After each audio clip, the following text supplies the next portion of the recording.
join us today for this webinar on COVID-19, racism and Black communities and the Black community experience with COVID-19. So to get started this morning, we're super excited to have three panelists with us today. So first we have Dr. Kim Chandler. Welcome. Thank you for joining us. Can you give us a Unmuting. Thank you. Thank you. Thank you so much. I am honored and pleased to have been invited to the panel. My subspecialty doesn't have much to do with COVID, but I've recently gotten a degree in public health. And so right after I got my degree, sort of COVID hit. And so this is a chance for me to put my skills to work. And so that's basically it. I've lived in Green Bay for 15 years. I'm one of the few African-American residents that aren't associated with the NFL, and I'm here all year long, even February when it's 0 degrees. Despite several hard winters, I've managed to stay here, and I love the Green Bay community. So I'm really glad to participate in this panel. Thanks so much, Kim. Next, we have Danielle Freeman. Welcome, Danielle. Thank you so much for joining us. Hi, I'm Danielle Freeman. I currently work at YWCA. I'm an academic advisor there. I also am from the Green Bay area, so I left for quite a while after, I went off to college and kind of moved around the country a little bit and came back. Green Bay is home to me. And as I work just more in the education realm, working on diversity education and trying to get Green Bay to that next step has become even more ingrained in what I really am about. And so this was just a great opportunity for me to take it to the next step. Thank you for joining us. And last but not least, we've got AJ Walker. Thanks for joining us, AJ. Hi, I'm AJ Walker. I'm a police officer for the City of Green Bay Police Department.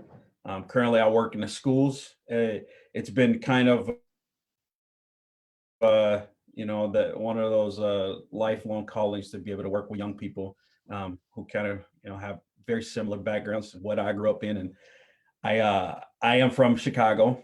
I love Chicago. I'm not moving back to Chicago. Green Bay is my home now. I went to school at Lawrence University down at Appleton, and then I went into the Army and deployed all over the world. And it was time to come back to Northeast Wisconsin because I thought it was a great place, and Green Bay has been such a great community to me so far. And, I kind of see firsthand, how COVID has, reshaped the landscape of education and how we interact with our kids. And, I'm excited about this opportunity. So I hope, hopefully I can, say something that makes sense. AJ, perhaps we can talk about your football preferences later. Oh, all right. All right. So thank you to our panelists for joining us. And again, all of those out there in the universe watching us today, thanks so much for joining us. I'm Andrea. I'm our social justice program specialist at YWCA Greater Green Bay.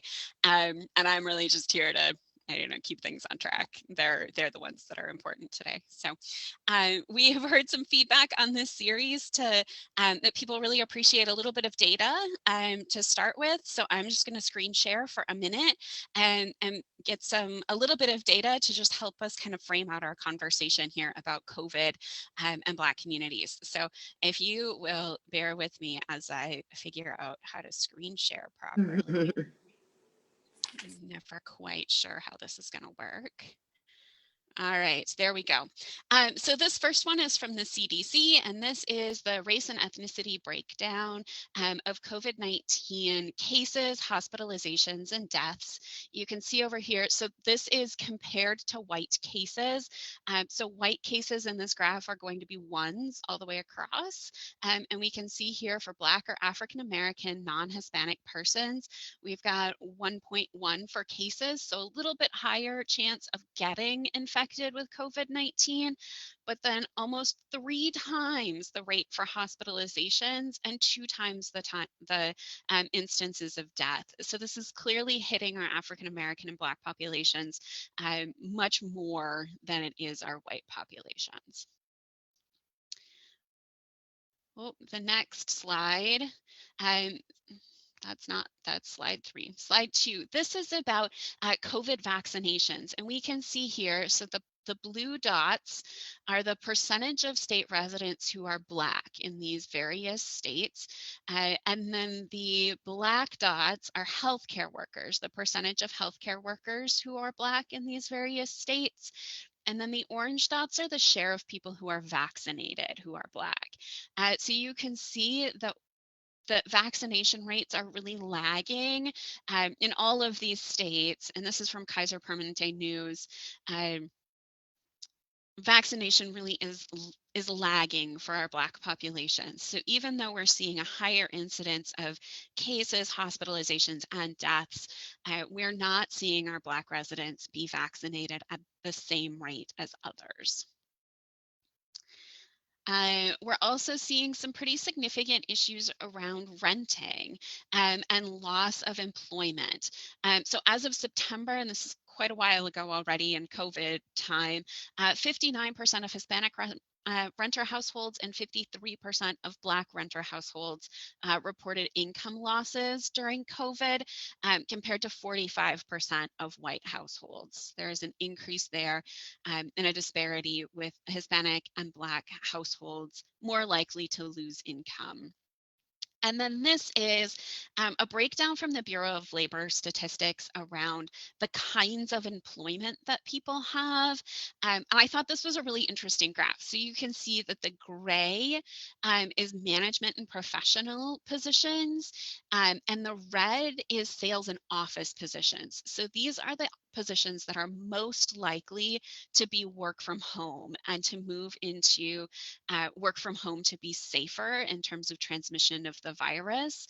Whereas the yellow, which would be service industries, and blue, which is this dark blue, which is production and transportation, are most likely to not be able to work from home.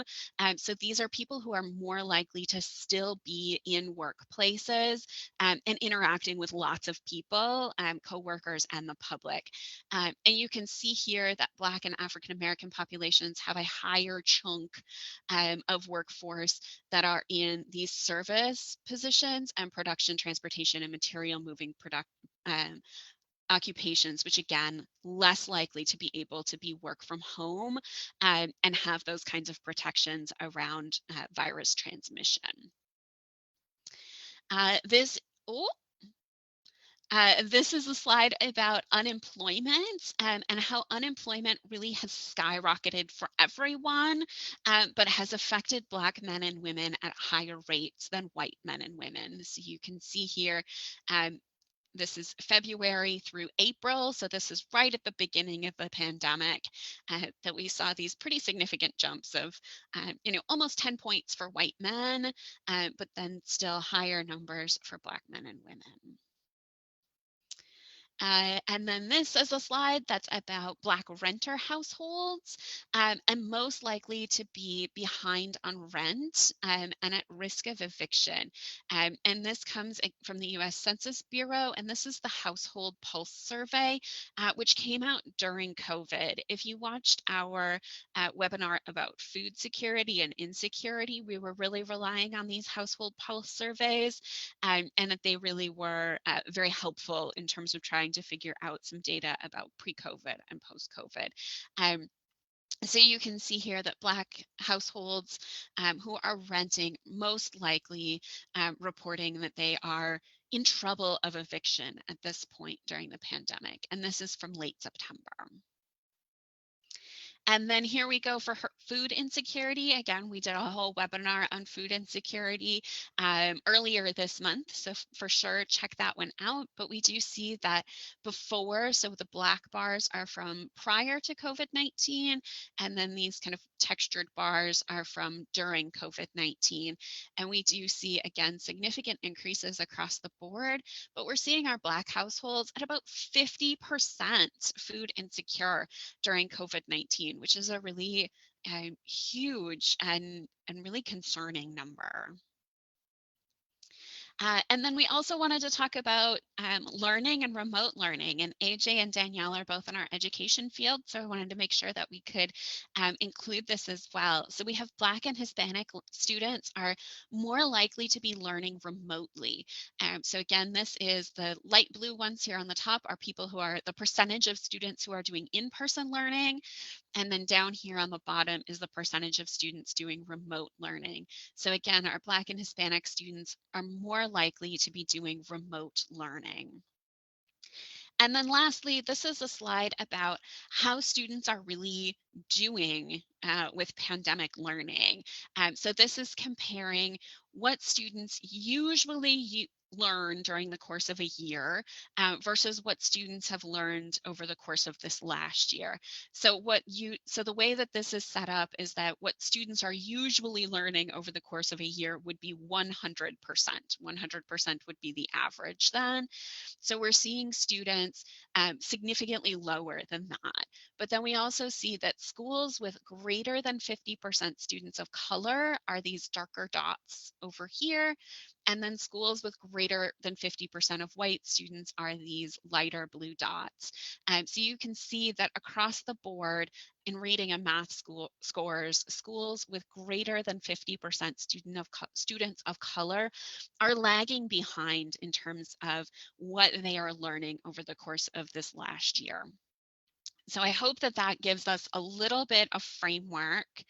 I'm going to sharing now a little bit of framework in terms of where we're really at in terms of some disparities that existed before the pandemic, and then how those have been exacerbated during the pandemic, and also how really the pandemic has shown a lot of light on these disparities that are existing out there in our world that already existed, but really have come to the forefront just to have some more information about kind of what's going on. And so many of us are really seeing these disparities for the first time. So I hope that that is helpful in sort of framing out this conversation.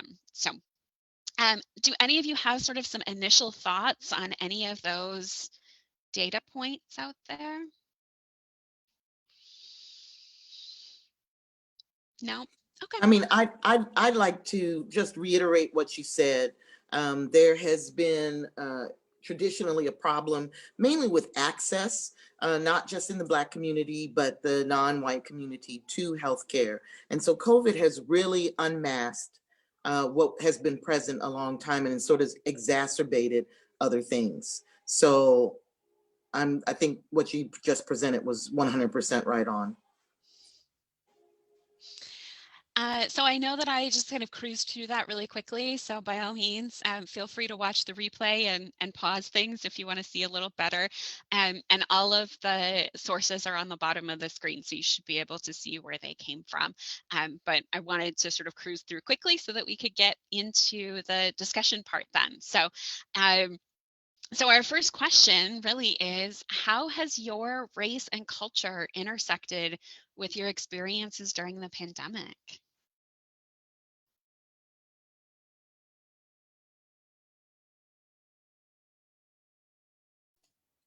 Well, I think probably the biggest thing that I've started to see kind of in more of a brazen fashion is just we always talk about the education gap with, Black and brown and white students. And I think that we are starting to see kind of like this crack of where it's more mainstream, right? Where you're starting to see situations where like the Green Bay public schools, where they had to reduce the number of credits that a kid needs to graduate, right? Because there's just a lack of like one participation, two access to good technology, um, tutors, just the stuff that kids need, that socialization that goes into it. And I think that there's going to be some really interesting kind of long-term effects that are, again, are going to be interesting, but they're also going to be kind of scary. So I think that we've got to, I don't want to put an eye on 2020.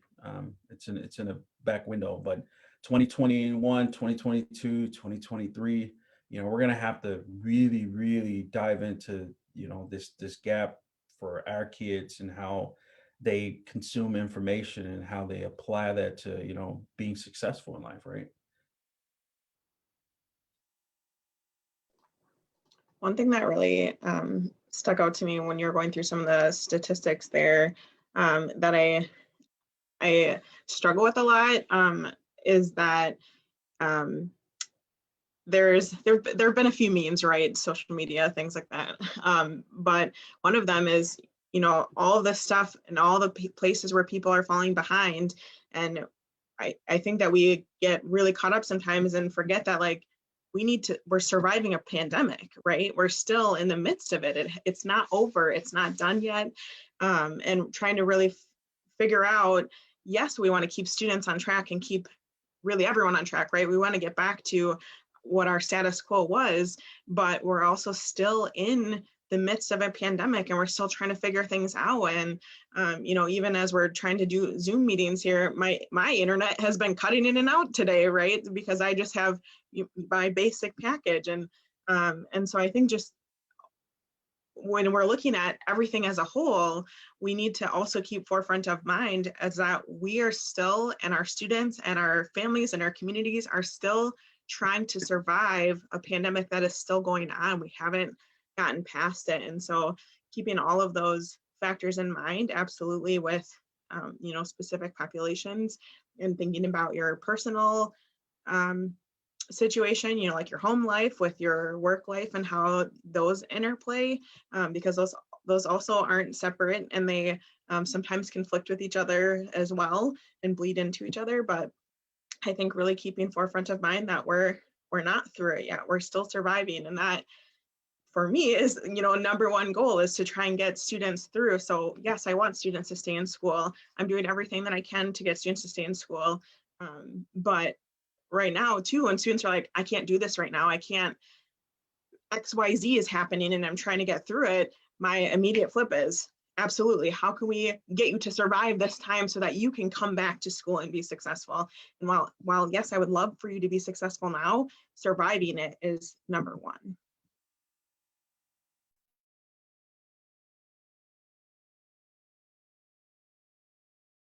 I gotta unmute myself. So AJ and Danielle, you both work in the education field. Are you seeing ways that students are accessing services differently, or ways that students are missing services differently now that we are in hybrid and remote and all kinds of different ways of trying to still do school in the middle of a pandemic?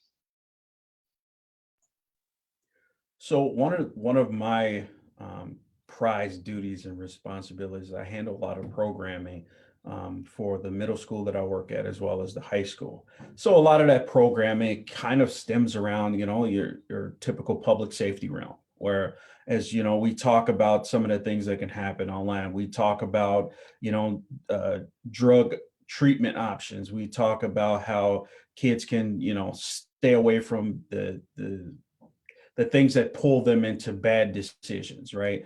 And I think for us, like, we've really missed out on a lot of that programming and being able to reach out to a lot of those kids and get them some of the resources that hopefully will help them stay out of trouble. Like I tell people all the time, like, my goal, my sole purpose of being a school resource officer is to keep kids out of trouble and to give them options of how to be successful.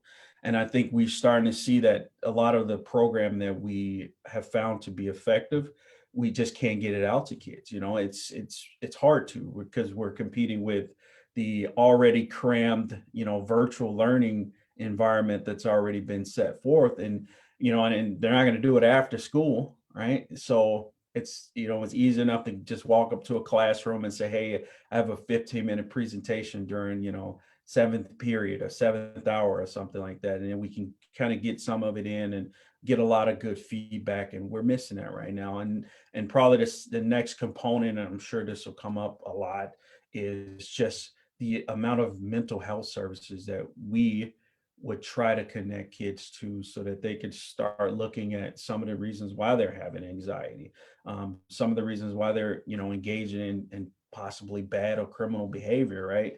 And I think that, it's sad right now, but, we have to start thinking about when these kids start walking back into the schools in March 1st for Green Bay, we're going to get into our cohorts and everything. We have to start identifying the kids who probably going to need some type of intervention services to say, hey, look, like, it's okay to feel, sad or down or depressed, but we need to talk about it. We need to make sure that you're connected with the right people. And that's the hardest part right now is we just don't know what we know.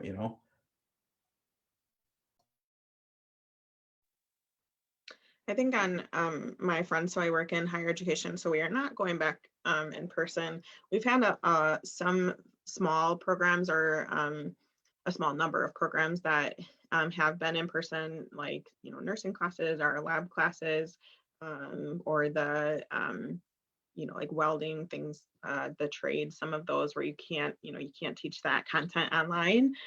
So some of those have been in person, pretty much since we came back for this academic year, but the vast majority is still virtual and will remain virtual for us through the summertime. And so thinking about, I'm laughing because as we're here on Zoom, right, Zoom gets tiring, and it gets tiring to be on all the time. And I was actually joking with a couple of my colleagues the other day about when my face is straight. And it's exhausting to pay attention to make sure that my face is not just straight, because that sends a different message to people, right? So I was listening, and then I kept trying to make sure that I was like keeping just a little bit of a smile on my face, because otherwise people think that I'm angry or not engaged or something like that, but that's just what my face looks like resting. And so, thinking about how that impacts me, reflecting that now to our students, right? If they're on Zoom and they have to pay attention to what's going on constantly, that's exhausting. It's mentally exhausting for them. And thinking about what's in their background, right? So if we only have this virtual environment, we have many students who have kids running around, or what do their home environments look like? And those are all things that they have to be conscious and wary of.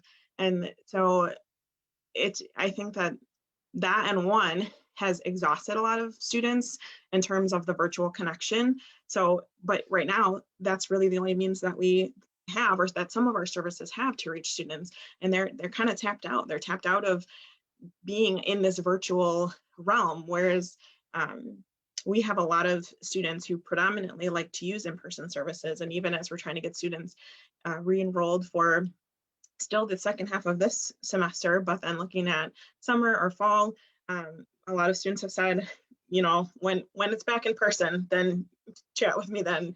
And so trying to figure out how to still engage them with that. And we've flipped all of our services. So just about all of our employees have been working from home since March of last year. We did reopen campus on a very small scale. So, I myself go in probably about every 5 weeks, just for the size of my team. And we take a rotating schedule. And so we do have a number of students who will come in, but even at that, sometimes they're still connecting with people virtually on that lens. But I don't have the exact numbers right now, but we did take a look at them.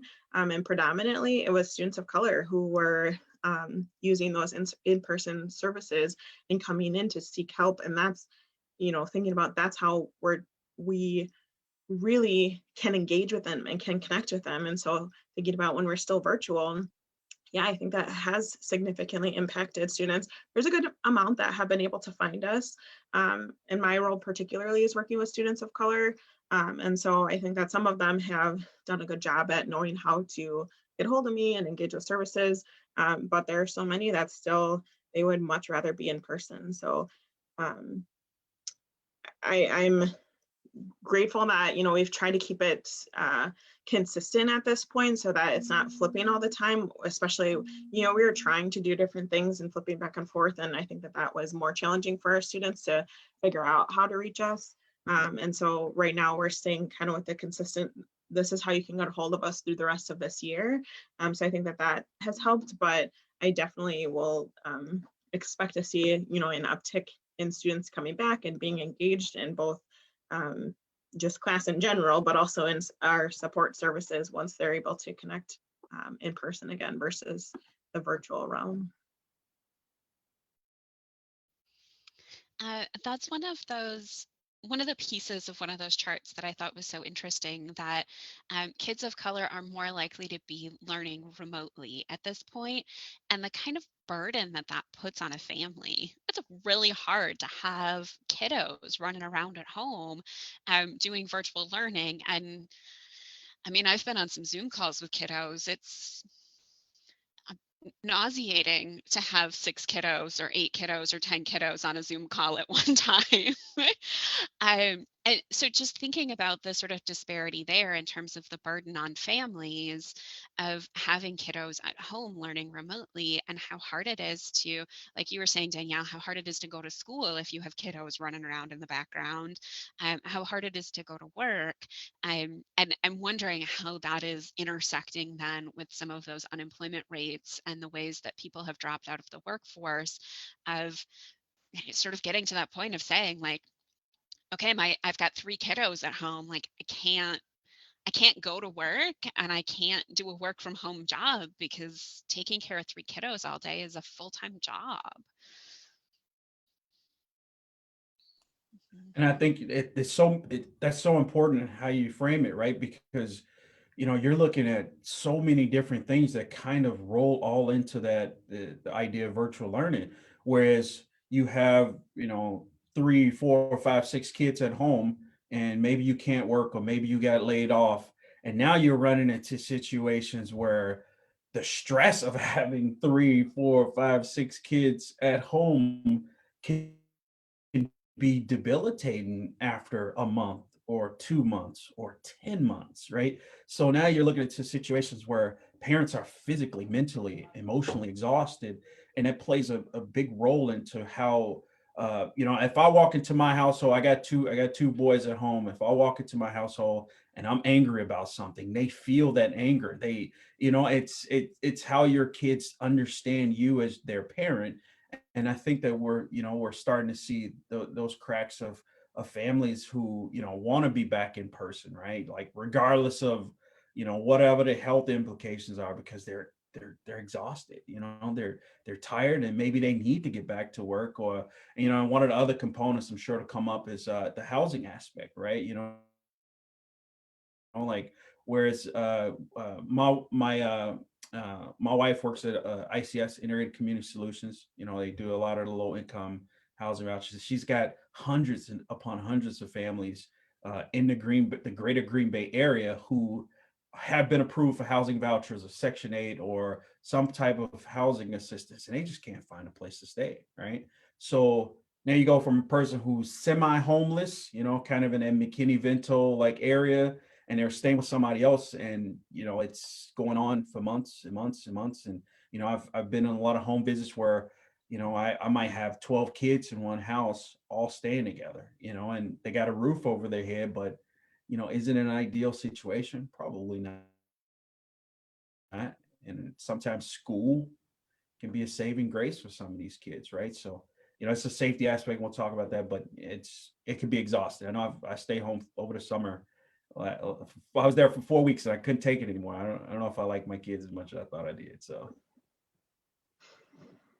I think that hints at a whole multitude of different challenges though too. So depending on what the ages of the kids are at home, are they young kids? I have some students who have very young kids. You can't just let them go run rampant, right? Like, they have to have their child with them at all times. And as soon as they take their stuff off mute, you can hear, screaming or crying or playing, whatever in the background that is distracting to them.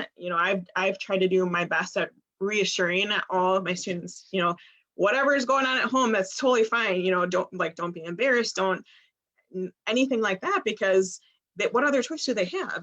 So I want them to really be engaged in the moment and to do their best to be successful and not have to worry about, what am I thinking about, having your children with you, or, whatever else is going on at home. And so having that, but, thinking about what are the ages of their children? How many children? Do you have space in your house to move around? Or, I was talking to a student the other day, and they live in an apartment, and their parents were playing music, and so I liked the music, and so I was like, oh yeah, but they're like, oh my gosh, I'm so sorry. And it was, thinking about what that student was thinking about in that moment of, I can't even get to a different space.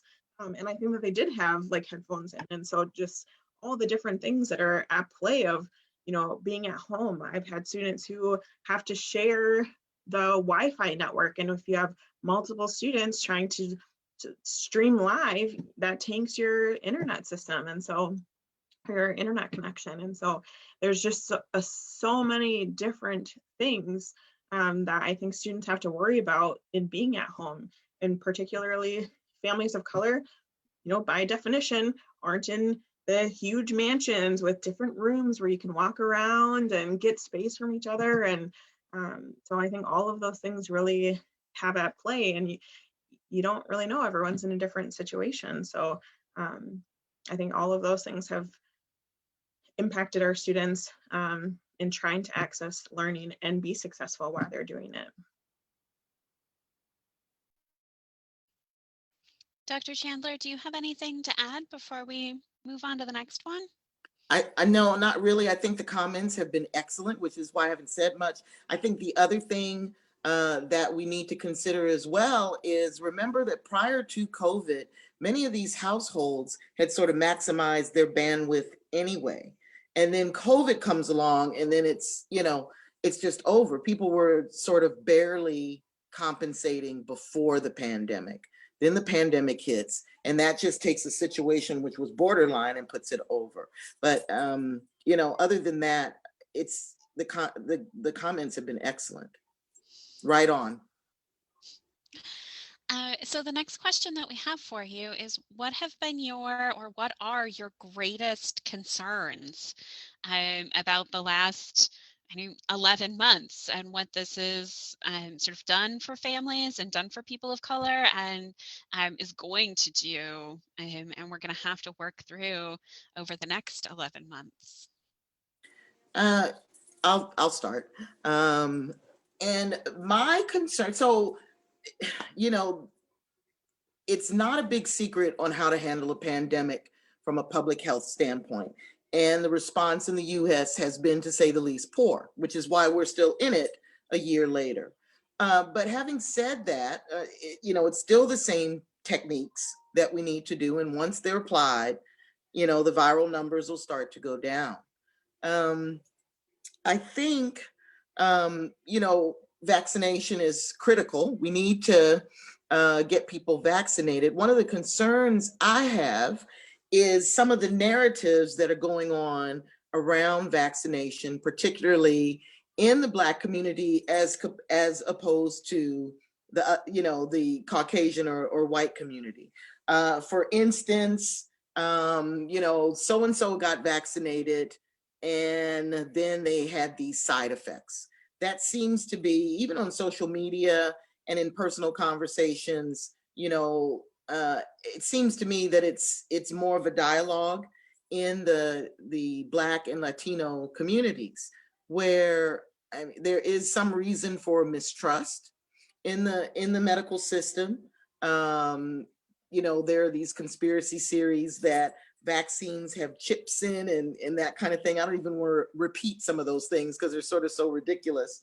But I'm concerned about the narrative around, say, side effects, or people may prefer one vaccine over the other, which the two vaccines that have been proved have exactly the same mechanism, or we say platform. It's the same type of platform. There's other ways to confer immunity, but those vaccines are not available yet. So I am concerned about that narrative. And I want to encourage everybody to be aggressive, register for your vaccine, even if you might not think you're eligible. They're trying to do frontline workers and people that are older right now because the mortality is higher. But especially once a vaccine ends up in pharmacies and places like Walmart, there's no harm in going in and saying, look, if somebody doesn't show up for their appointment, then I will take the vaccine. Don't throw it away. I'm 30 minutes away. Call me if so-and-so doesn't show up, and I'll get the vaccine. But particularly in our communities, we need to be aggressive about getting it. And particularly since we seem to have higher mortality, death rates, and prolonged type of side effects. If someone's in the hospital from COVID, then the majority of those people haven't been back to work in 2 months. So it's not the flu. It's not, a simple disease. There are after effects even after you get it. If you're hospitalized after it, even if you survive, there seems to be prolonged effects. So get out there, please get the vaccine. Please be aggressive about getting it.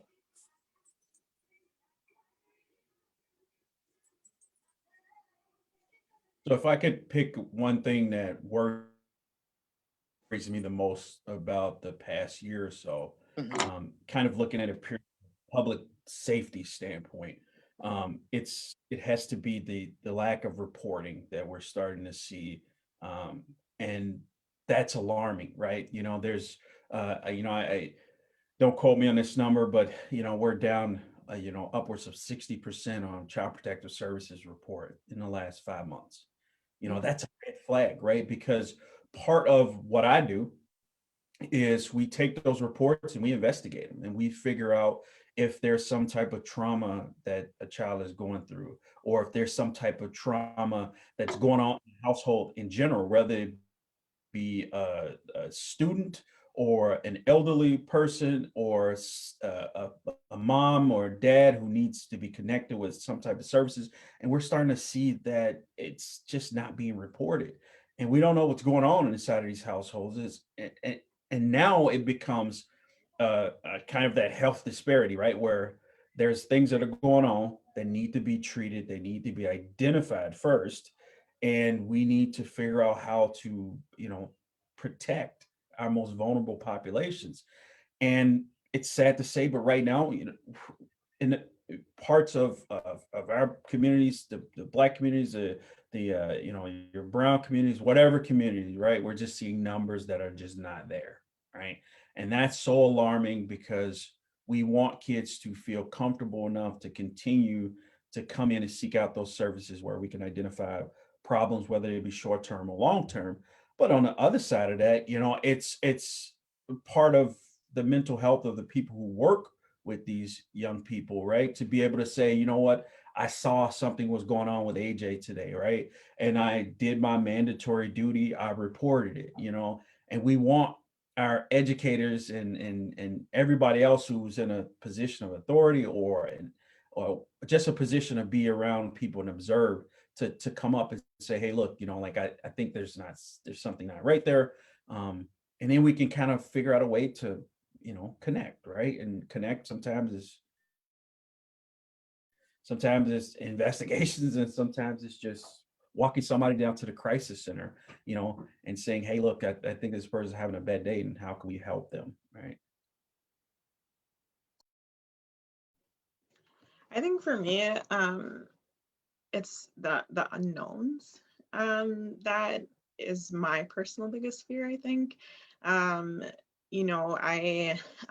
have between, my family and statistics medically with that, I think I have like great concern for that, and thinking about how I go about my day. What can I do? What can I not do? What's safe? What's not safe? So thinking about my own family, my own, health concerns.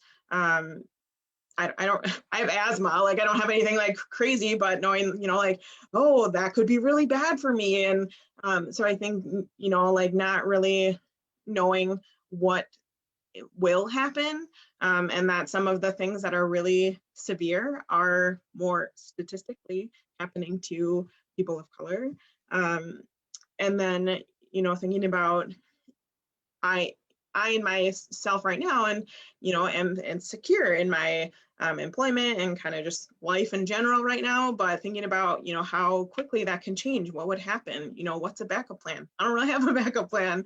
And looking at what is happening to other people. How many people have been out of work? I have friends who are in hospitality or entertaining or things like that. Those things haven't returned to being able to be employed at this time. And so I think it's just a lot of the unknown is my biggest concern. What is life going to look like after we, have a vaccine? Will people get the vaccine? So I think it's just that, and then mixed with where are people getting their information from? There's obviously, healthcare professionals, right, where you should be getting your information from, but how many people get their information from Dr. Facebook or, slighted news or things like that, that I hear people all the time, even in some of my own circles of like, well, who do you believe? I'm like, well, you believe epidemiologists, that's who you believe, but that's not necessarily where they're picking up their information from, or, people are taking all sorts of different things and then just running with it because that's the society that we're in right now. And, fact checking is not happening as often as it should be happening. And so I think that if you're looking then at communities that are more educated versus communities that might not have as high of education levels, that is also a factor. And so I think it's just a lot of the unknown. Where are we going? What's going to happen is my biggest, what keeps me awake at night, I guess, of, like we're okay at this moment, or, for me, things have been all right, but what's going to happen, when we are all able to get vaccinated, or will people get vaccinated, or I think it's just the unknown is really the thing that really is a concern to me.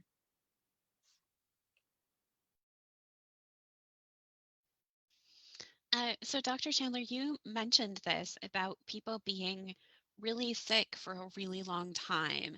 And one of the things that we know about COVID-19 at this point is that people with underlying conditions are much more likely to get more sick, or more sick for a longer period of time. Mhm. How many like mores can you put in a sentence is a good question here today, right?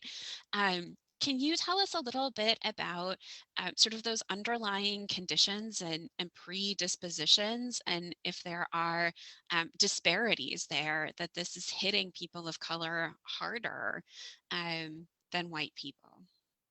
Well, yeah, there are, in the Black and Latino communities, there tend to be more underlying conditions, diabetes, hypertension, things like asthma or other pulmonary or lung conditions.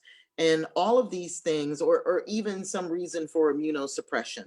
And even diabetes can suppress the immune system, HIV, drug use, perhaps.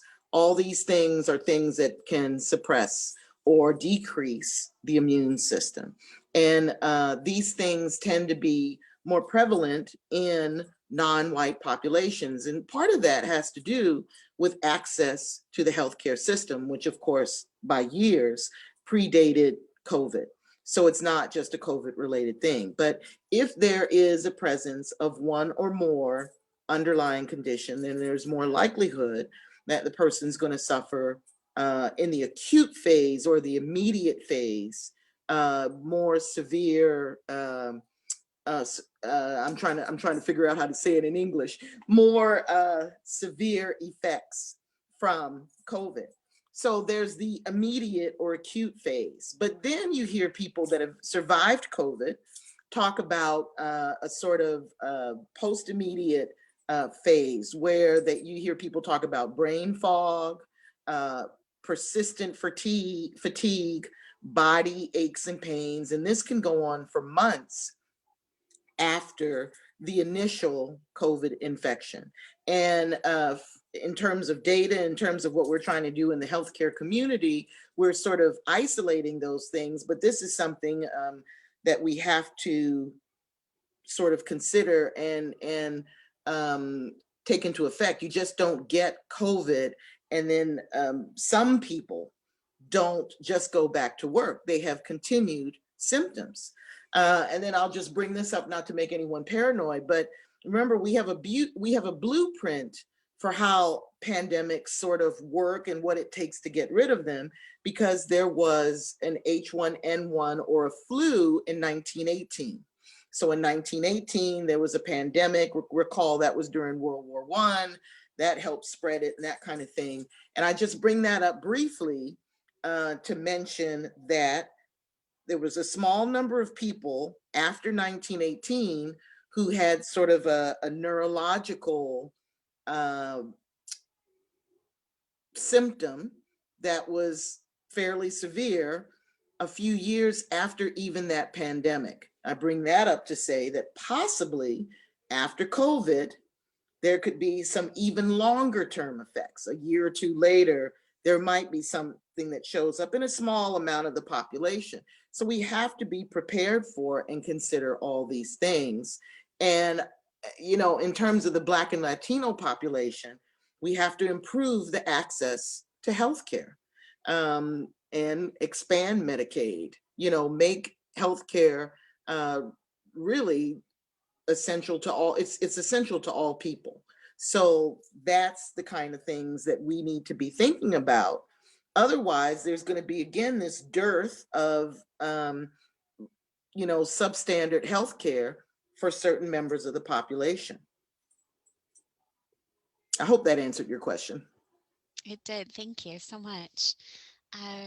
So moving on to kind of the next phase of this, we always really want to get into this piece of cultural assets.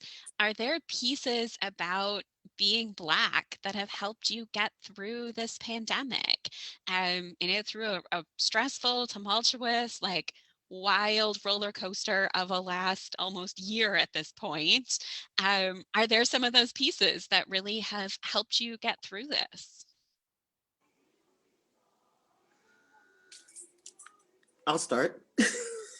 I think, you know, being Black in this society, and I'm not necessarily talking about Wisconsin in particular, I'm just talking about the larger community. There's a certain amount of juggling. There's a certain, some things that people take for granted, you can't take for granted. And so the ability to manage multiple things, I think has been helpful. And the ability to sort of do more than, if you will, has been helpful. Now, that's not something that everybody has, Black or white, right? Just like I was saying, there were lots of people whose bandwidth was pretty much maximized prior to COVID. So I think the ability to be flexible and versatile and to overcome adversity, I think has been helpful. And I think many of those things I would not have had to learn prior to this pandemic had I not been Black. So, I mean, I think that's been helpful. I think even recognizing that, because I think a lot of the society doesn't recognize that access to healthcare is racially and socioeconomically related, or at least you hear some of the politicians talk and they, you know, it sounds like you can just go see a doctor. Well, that's not the case, right? It's really not the case now. So I think that's helped.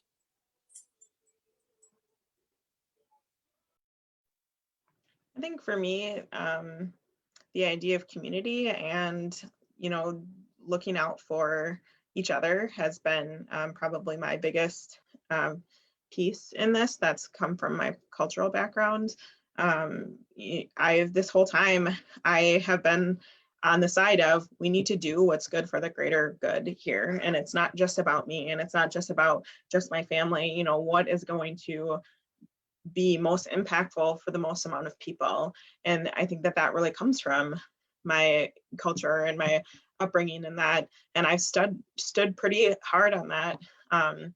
Even, you know, I have friends who are kind of doing whatever, or it doesn't seem to be that big of a deal for them. And yeah, I've kept a pretty good distance from them, because for me, I have to stick really hard to my values, because that's what's important to me. And my values in this are that we need to look out for our neighbor, for our, you know, brothers and our sisters. And this is how I can help protect my community. And so that has really just been ingrained in me. And that's still what I do. I think about every action that I do and every place that I am. in how that is going to impact the greater good. And it's exhausting, but I'm glad that that's where I am, because I don't ever want to get to the place of, well, I'll just focus on me, and if I make it out of here, okay, that's fine. I'm really focused on the greater good overall. So when I was growing up, I was in 7th grade, and it was my first year playing middle school football, right? And I remember showing up to practice that day, and I had some kind of old beat up Payless shoes. We were dirt poor back then, right?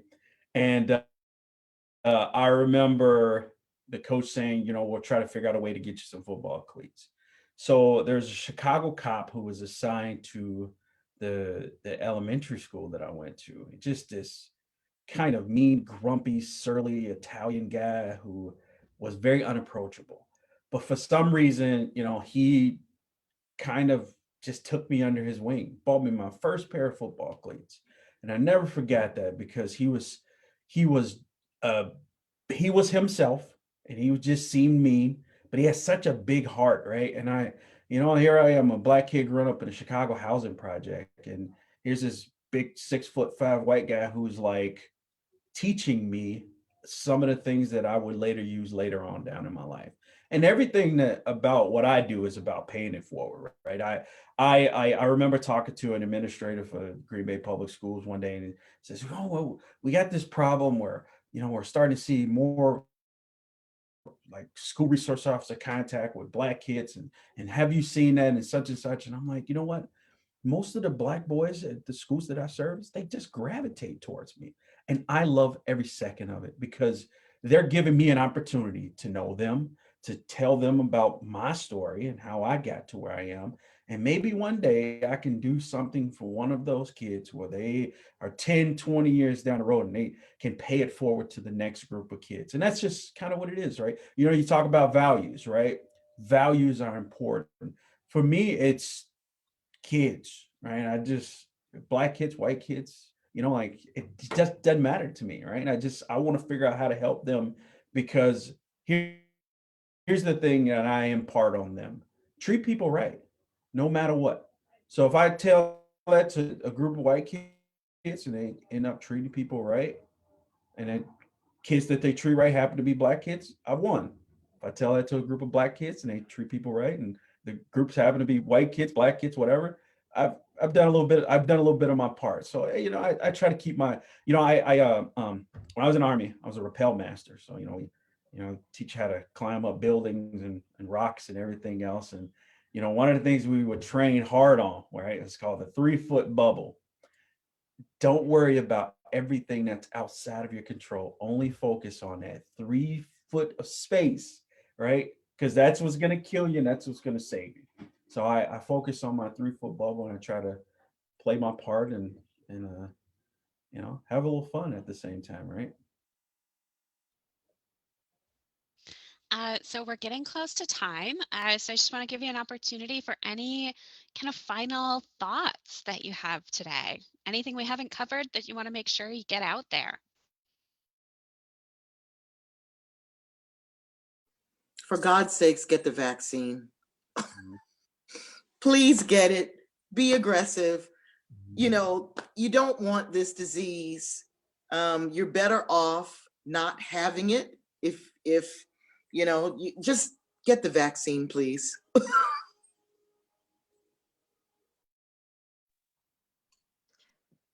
I would say to keep looking out for each other, and think about how your actions are impacting beyond just you. Yes, you might be fine, your family might be fine, but think about the community as a greater whole, because, especially this summer, we saw how divisive we can get and how scary that can create like an environment for particularly people of color. I'm assuming that you are watching this because you care about these communities.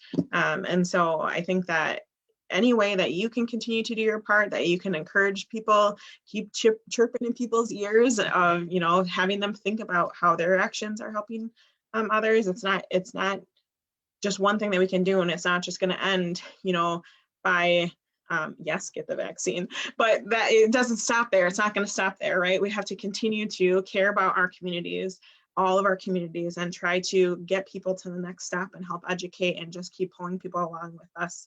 And so just keep trying to do your part and thinking about how you can, even in the smallest ways, work towards helping our community as a whole. I think the last thing I'd probably impart is that there are some phenomenal people out in our community, in the state, in the county, and nationwide who are working their butts off every day. And I appreciate the work that they put in so much, right? Because it's tough. This is such a tough time to want to lead, to want to put yourself out there and be exposed and take some of the criticism and also take some of the praise. So, I've always been that big fan of saying, look, like vote with your feet, right?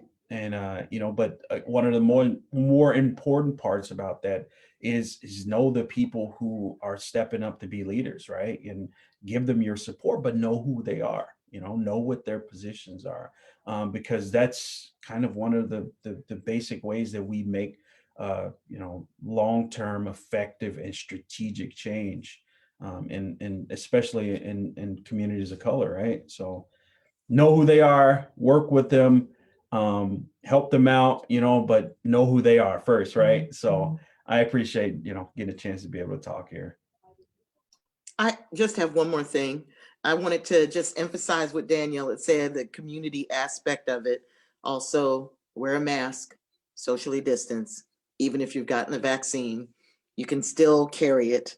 So please follow the public health issues. And then the other thing, going along with AJ, taking it maybe a little step further, is don't forget to vote. And remember, right? Remember, but don't forget to vote.